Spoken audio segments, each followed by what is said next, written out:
ॐ श्री महाप्रज्ञ गुरवे नमः। जिसके सांसों में रहता है शाश्वत शांति का स्पंदन, उस महाप्रज्ञ को वंदन, उस महाप्रज्ञ को वंदन। सत्य अहिंसा अनेकांत को अर्पित जिसका तन मन, उस महाप्रज्ञ को वंदन, उस महाप्रज्ञ को वंदन।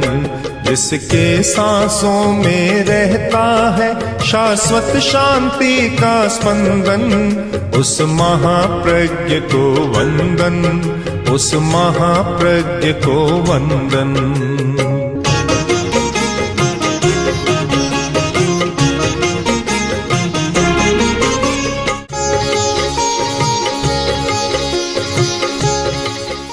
हम सामाजिक जीवन जी रहे हैं, सामुदायिक जीवन। सामुदायिक जीवन में भाषा का बहुत महत्व है। हमारा सारा व्यापार शब्दों के आधार पर चल रहा है। अगर शब्दों का जाल न बिछा हो तो शायद प्रवृत्ति सिकुड़ जाए, बहुत छोटी हो जाए। सारी प्रवृत्तियाँ शब्दों के आधार पर चलती है। तुम जाओ, यह करो, वह करो, कौन कहाँ से आया, क्या यह संवाद दो, सारा काम शब्दों के आधार पर चलता है। और विचार भी शब्द के आधार पर है। विचार का मूल आधार है कल्पना, स्मृति, और वे दोनों शब्दात्मक हैं। चिंतन भी शब्दात्मक है। तीनों कार्य, मन के तीनों कार्य, तीनों विचार, विचार, चिंतन और स्मृति, तीनों मन के कार्य हैं और सब शब्दों के साथ चलते। तो हमने सारी दुनिया को शब्दात्मक बना दिया और इसीलिए शायद भर्तृहरि का वह मत प्रचलित हुआ था कि शब्दमयम जगत। वेदांत ने कहा ब्रह्ममयम जगत, तो भर्तृहरि ने कहा शब्दमयम जगत। सब कुछ शब्द से पैदा हुआ है। उनका वाक्यपदीय ग्रंथ इसका बहुत समर्थन कर रहा है कि शब्द ही सब कुछ है और शब्द से ही सब कुछ पैदा होता है। तो शब्दात्मक बना दिया और इसीलिए हम शब्द पर बहुत विश्वास करते हैं। ध्यान क्यों? इसलिए कि शब्द के बंधन से हम मुक्त हो सके। हमारे भीतर बहुत ज्ञान है, ज्ञान की क्षमता है, शक्ति है, किंतु जब तक शब्दों के कारा में आदमी बंदी रहता है तब तक बहुत बड़ा ज्ञान उसको नहीं होता, भीतर का ज्ञान नहीं होता। और वही ज्ञान बड़ा है जो भीतर का ज्ञान हो। बाहर का ज्ञान तो बहुत छोटा है, बहुत सीमित ज्ञान है और हम सीमित ज्ञान को भी बहुत बड़ा मान रहे हैं। भीतर का ज्ञान बहुत विशाल है, जो इंद्रियों से परे अतीन्द्रिय ज्ञान है। हमारा अतीन्द्रिय चेतना का विकास है, बड़ा बहुत है, पर उसका हमें कोई अनुभव नहीं है। और जब तक कोई अनुभव नहीं होता आदमी कुछ कर नहीं सकता। जब तक ज्ञान नहीं होता तब तक आदमी संदेह में रहता है। संदेह ऐसा सार्थक भी होता है और निरर्थक भी संदेह होता रहता है। ज्ञान बहुत आवश्यक है और बहुत आवश्यक है भीतर का ज्ञान। और वह ज्ञान कब होता है कि जब हम शब्दों से मुक्त होते हैं। धार्मिक लोग कहते हैं बंधन से मुक्ति, और योग में ध्यान के क्षेत्र में जो धर्म का एक विशिष्ट प्रयोग है वहाँ कहा जाता है शब्दों से मुक्ति। अगर शब्दों से मुक्ति है तो तुम अतीन्द्रिय चेतना के स्तर पर चले जाओगे।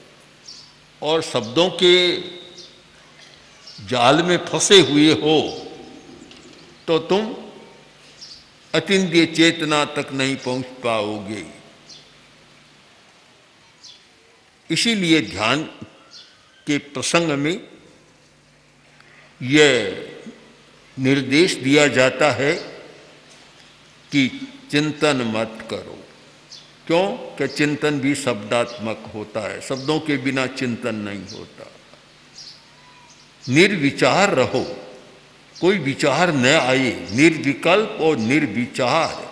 यह निर्विचार अवस्था, निर्विकल्प अवस्था इतनी महत्व की अवस्था है कि जिस व्यक्ति को आध्यात्मिक चेतना का विकास करना है, जिस व्यक्ति को अतीन्द्रिय चेतना का विकास करना है, उसके लिए शक्तिशाली साधन है निर्विचार अवस्था, विचार शून्य अवस्था, थॉटलेस स्टेट ऑफ माइंड, विचार शून्य मस्तिष्क की अवस्था, वह बड़ी महत्वपूर्ण है। इसीलिए ध्यान में पहला है कि विचार मत करो, चिंतन मत करो। चिंतन का निषेध क्यों? व्यवहार के क्षेत्र में तो वह अच्छा माना जाता है कि जो व्यक्ति ज़्यादा चिंतनशील होता है, विचारशील होता है, उसे सब लोग सम्मान देते हैं और विचार करने के लिए बुलाते हैं। और ध्यान का क्षेत्र एक अलग है, वह कहता है विचार करना छोड़ो, चिंतन छोड़ो, निर्विचार और निर्विकल्प रहो। हमारी गोष्ठियाँ होती थी गुरुदेव के पास,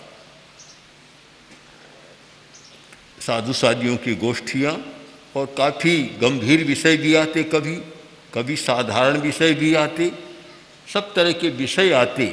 तो हमारी गोष्ठी हो जाती और गोष्ठी में समाधान अब भी शेष रहता कि और इस पर चिंतन करना है।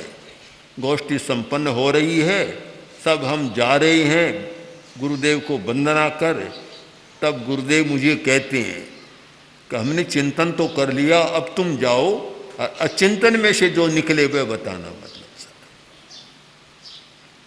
इसका मतलब अचिंतन में जो निकलता है, चिंतन वहाँ तक पहुँच ही नहीं पाता।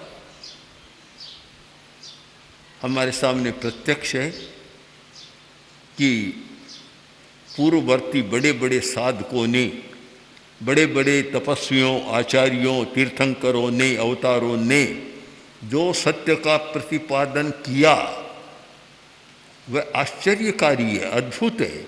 किस आधार पर किया?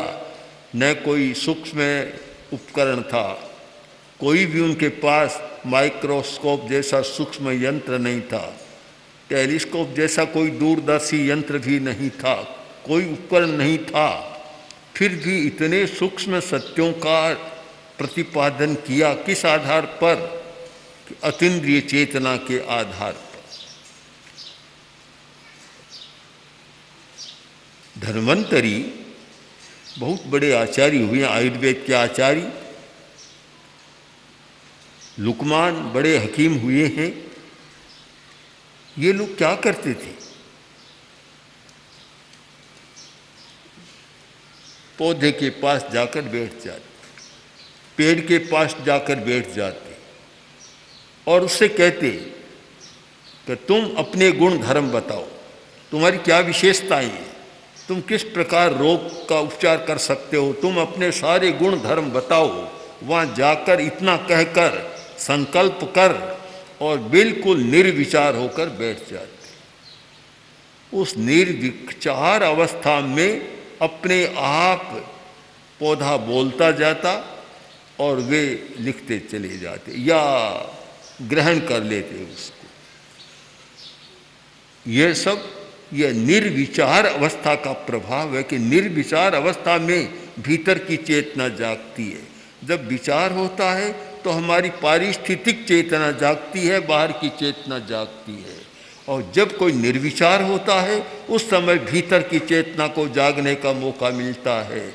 जो आदमी निरंतर सोचता रहता है उसे तो भीतर की चेतना के साथ संपर्क स्थापित करने का अवसर भी नहीं मिलता। तो वह कैसे जागेगी? यह निर्विचार अवस्था, निर्विकल्प अवस्था, यह सूक्ष्म सत्यों को जानने के लिए जिम्मेवार अवस्था है। और इस अवस्था में ही सूक्ष्म सत्यों को, रहस्यों को आदमी जान सकता है। तो पहली बात है कि चिंतन मत करो। ध्यान में निर्देश दिया जाता है चिंतन मत करो। दूसरा है कल्पना मत करो। कल्पना मत करो। कल्पना भी शब्दात्मक है, यानी शब्द के बंधन से मुक्ति पाना है। तो चिंतन मत करो, इसका मतलब शब्द से मुक्ति पालो। कल्पना मत करो, इसका मतलब है कि कल्पना भी शब्दात्मक है, इसलिए कल्पना से भी छुटकारा तुम पालो। कल्पना मत करो। बहुत बड़ा समय हमारा कल्पना में बीतता है, बहुत समय लगता है। आदमी कल्पना करता रहता है, कल्पना का ताना बाना बुनता रहता है और कुछ होता नहीं है। और वह कल्पना, काफी कल्पना व्यर्थ चली जाती है। प्रसिद्ध कहानियां चलती है शेख चिल्ली की कि कल्पना में कहाँ से कहाँ पहुँच गया।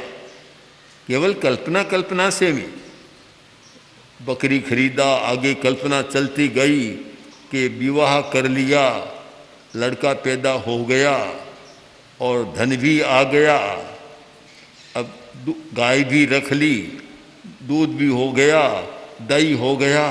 अब दही का माटा लेकर और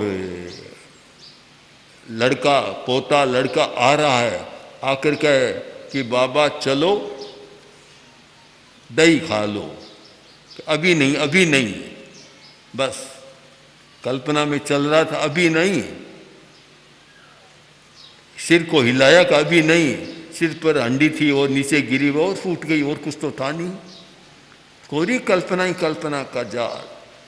हम कल्पना को भी छोड़ें, ध्यान में तो कल्पना न करें, वैसे भी पूरा दिन रात कल्पना में न बिताएं। जितनी आवश्यक करनी होती है उतनी करें, ज़्यादा न करें। कम से कम ध्यान काल में तो कल्पना न करें। तो चिंतन की वर्जना, क्योंकि वह शब्दात्मक है। कल्पना की वर्जना, क्योंकि वह भी शब्दात्मक है। तीसरी, स्मृति मत करो। निर्देश दिया जाता है ध्यान काल में स्मृति मत करो।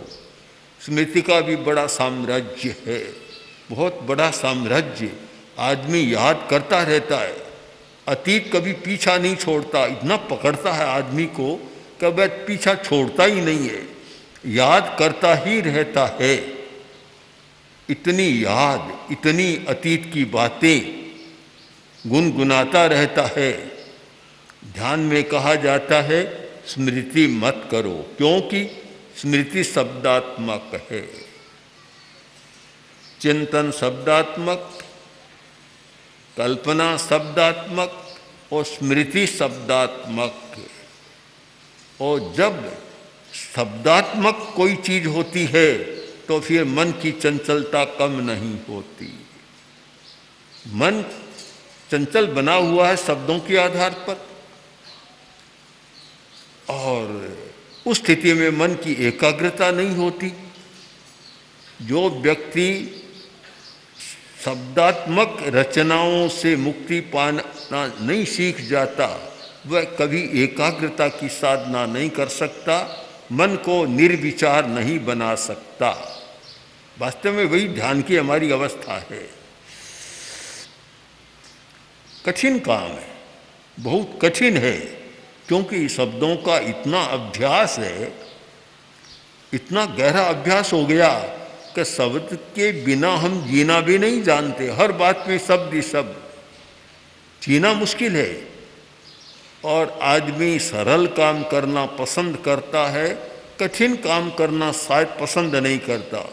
बहुत लोग कहते हैं कि सीधा रास्ता बता दो, सीधी बात बता दो। सीधा रास्ता तो अब कहाँ है पता नहीं। कभी कभी हम यात्रा करते हैं तब हमारे साधु या साथ चलने वाले भाई भी सीधा रास्ता देखते हैं और आगे आते हैं, कहते हैं कुल मिलाकर कोई फर्क नहीं पड़ा, सीधा रास्ता है कहाँ, फिर भी सीधा रास्ता लेने की बात मन में रहती है। जो स्थायी समाधान है वह आदमी पसंद कम करता है, तात्कालिक समाधान को अधिक पसंद करता है। इस प्रसंग में एक बहुत सुंदर आख्यान जैन साहित्य में मिलता है। कोई विद्याधर था, जा रहा था और रास्ते में विमान खराब हो गया। जैसे आजकल यान, वायुयान आदि भी खराब होते हैं, बीच में उतरना पड़ता है, तो उसका विमान भी खराब हो गया। वह विद्या से चलने वाले विमान, और कहीं भी विद्या की थोड़ी विस्मृति हो गई तो नीचे उतरना पड़ता। नीचे उतरा, एक खेत में उतरा, जंगल में खेत में उतरा। तो वहाँ खेत के लोग थे, उन्होंने देखा और उनका स्वागत किया, खाने पीने की व्यवस्था की, बड़ा स्वागत किया। तो वह विद्याधर जब जाने लगा तो अपना विमान ठीक हो गया। फिर जाने लगा तो उसने कहा, देखो आप लोगों ने मेरा इतना स्वागत किया है, बड़ा सहयोग किया है, मैं आपका ऋणी हूँ और उस ऋण को उतारना चाहता हूँ। मेरे पास एक विद्या है, कामकुंभ विद्या।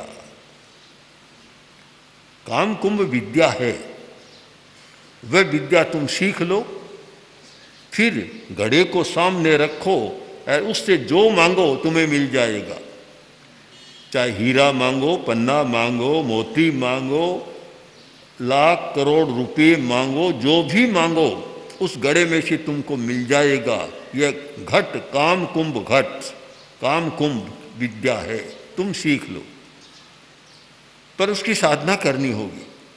बोले इतना अड़ंगा कौन करे, कौन करे, कौन साधे? तो देखो दूसरा ये है कि ये घड़ा भी है मेरे पास, काम कुंभ,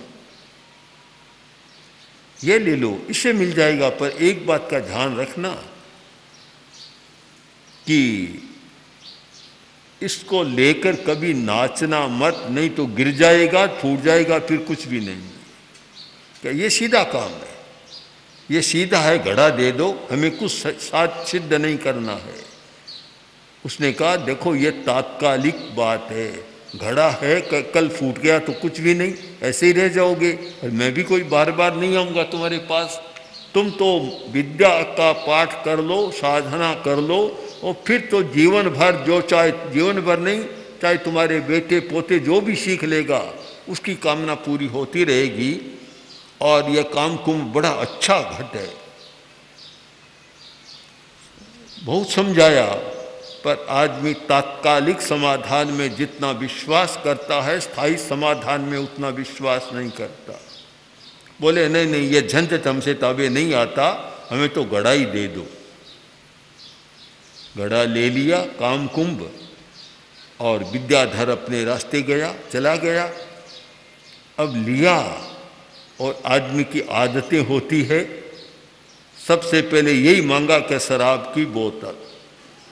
नशा करने वाले थे कि शराब की बोतल, तो तैयार। अब खूब शराब पी, खूब पी ली, क्योंकि बाजार से खरीदने में तो पैसा लगता था, अब कोई पैसा नहीं, जितना चाहा उतना मिल गया है, खूब पिया। अब नशा भी खूब आ गया। अब नशा आया तो नशे में तो आदमी का व्यवहार अपव्यवहार, असामान्य व्यवहार हो जाता है। सामान्य व्यवहार नहीं रहता, नॉर्मल नहीं रहता आदमी। तो एकदम नशे में आ गए और बोले कि अब क्या करें, तो आज तो नाच करें, अच्छा होगा। तो नाचते हैं तब कुछ लेते हैं, घड़ा पड़ा था, एक आदमी जो मुखिया था उसने घड़ा लिया और नाचना शुरू किया, और इतना नाचने में मग्न हो गया, भान नहीं रहा, घड़ा नीचे गिरा, टूटा और बात समाप्त। तात्कालिक समाधान में मिला क्या? कुछ शराब की बोतलें बस। और कोई खास बात नहीं ले सके, केवल शराब की बोतल। और अगर स्थायी समाधान होता तो उससे बहुत कुछ पाया जा सकता था। मंत्र की साधना नहीं की, विद्या नहीं सीखी, केवल घड़े में संतोष कर लिया। बहुत सारे लोग ऐसे होते हैं कि साधना करना नहीं चाहते, सीधा चाहते हैं, सीधा बता दो हमें तो बस सीधा। हमारे पास बहुत लोग आते और कहते हैं कि जा रही हैं, मंगल पाठ सुन लिया और बोले कि अब मेरी एक समस्या है। अब समस्या सुनते मैंने कहा तुम्हारी ये समस्या है, पहले बताते 5 दिन रहते तो संभव है कोई समाधान भी निकल जाता। अब जा तो रहे हो, 2 मिनट का समय है, 2 मिनट में समस्या का समाधान, ये संभव नहीं है। हमें स्थायी समाधान की खोज करनी चाहिए और वह स्थायी समाधान साधना के द्वारा ही संभव है। सीधा रास्ता मत खोजो, जो सही रास्ता है और जिससे स्थायी समाधान हो सकता है उस रास्ते को खोजना है।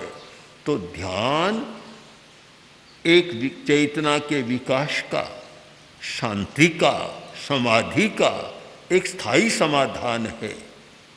किंतु अभ्यास जरूरी है। ये कोई 2 मिनट में नहीं होता, 2 घंटा में नहीं होता। उसके अभ्यास के लिए तो जन्म भी खप जाते हैं। तो कम से कम बहुत लंबा समय होना चाहिए। शिविर में आने वाले भी सोचें कि 10 दिन में कोई ध्यान सद नहीं जाएगा, 10 दिन में तो थोड़ा प्रयोग कर लिया जाएगा, जानकारी हो जाएगी। उसे सिद्ध करने के लिए तो 5, 10, 20 वर्ष तक निरंतर घंटा 2 घंटा वह अभ्यास चले, 4 घंटा अभ्यास चले, तब जाकर एक सिद्ध होता है और फिर पता लगता है कि हमारी दुनिया क्या है, हम क्या हैं। बहुत बार आता मैं कौन हूँ आदि आदि प्रश्न पूछे जाते हैं। मैं कौन हूँ, इसका उत्तर कौन देगा? उत्तर देने वाला कौन? महर्षि रमन के पास एक व्यक्ति गया, वो जाकर बोला कि ये ऐसी बद्दी दुनिया जहाँ इतना दुख है, इतना संताप, इतना तनाव सारा, ऐसी बद्दी दुनिया किसने बना दी? तो महर्षि रमन बोले कि भाई ये प्रश्न मुझसे मत पूछो, जिसने बनाई है उससे पूछो, मुझे पूछने से क्या होगा, उससे पूछो। कि वह तो मुझे दिखाई नहीं देता, कैसे पूछूं? तो पहले प्रश्न मत पूछो, पहले उसे देखने की बात करो, फिर प्रश्न उसे पूछ लेना। तो प्रश्न पहले जहाँ पूछना चाहिए, हम किससे पूछें? अब कहते हैं दुनिया में इतना दुख क्यों? अब क्यों ये प्रश्न, इस प्रश्न का उत्तर कौन दे? प्रश्न अपने आप से पूछना चाहिए। समाधान पाने का सबसे बढ़िया रास्ता है कि अपने आप से प्रश्न पूछो, दूसरों से मत पूछो। दूसरा तुम्हें कहाँ तक समाधान देगा? अपने आप से पूछो। और अपने आप से प्रश्न पूछने की स्थिति है, वही हमारी ध्यान की स्थिति है।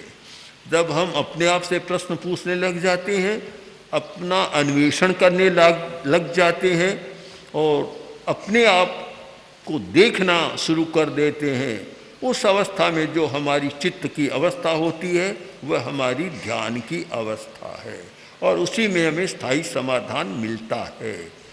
इसलिए जो ध्यान में रस लेने वाले, उसका प्रारंभ करने वाले पहले से ही ये चिंतन कर लें कि हमें क्या करना है। 10 दिन का शिविर, जितना भी शिविर हो, उसमें क्या करना है, तो सबसे ज़्यादा यही विचार करें कि जहाँ तक संभव हो शब्दों से दूर रहना है, शब्दों से मुक्ति पाने का प्रयत्न करना है। शब्दों से मुक्ति पाना है, बस एक काम समझ में आ जाए कि जितना कम शब्दों का व्यवहार हो, मौन करना है, ज़्यादा बोलना नहीं है, अनावश्यक बात नहीं करना है, अनावश्यक स्मृति नहीं करना है, अनावश्यक चिंतन नहीं करना है और अनावश्यक कल्पना भी नहीं करना है। जितनी जीवन यात्रा चलाने के लिए जरूरी उतना करना है। इतनी बात समझ में आ जाए तो ध्यान का अभ्यास बहुत अच्छा हो सकता है और वह अभ्यास आगे स्थायी समाधान की ओर व्यक्ति को ले जा सकता है। इसलिए ध्यान करने वाले व्यक्ति को पहले ध्यान के उद्देश्य और परिपार्श्व को समझ लेना चाहिए। ओम महाराज। ओम श्री महाप्रज्ञ गुरवे नमः। ओम श्री महाप्रज्ञ गुरवे नमः। ओम श्री महाप्रज्ञ गुरवे